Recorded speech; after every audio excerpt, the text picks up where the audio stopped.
stroke of a pen steals his children's future, erases centuries of heritage, and turns a sovereign nation member into a former slave. You can look up the Cherokee Freedmen court records and see the crime in plain language.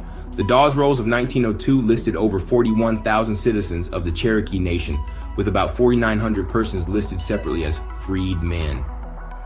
But here's the smoking gun in previous censuses before the Dawes Commission.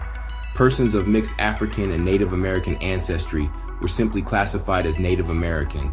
In the 1880 Cherokee Census, there wasn't a single freedman listed.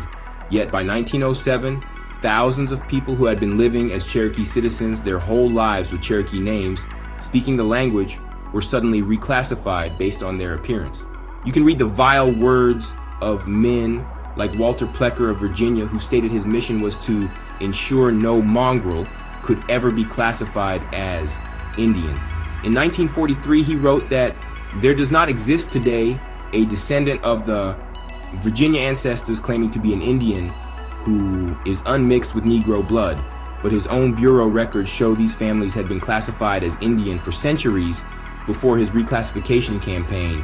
Plecker circulated a list of surnames of mixed Negroid Virginia families striving to pass as Indian or white, families like the Sorrells, Branham, and hundreds of others who had marriage certificates, property deeds, and tax records identifying them as Indian going back to the 1700s.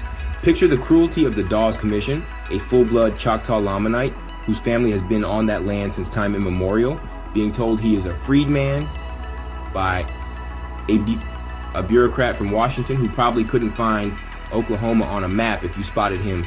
Texas and Arkansas, one stroke of a pen steals his children's future, erases centuries of heritage, and turns a sovereign nation member into a former slave.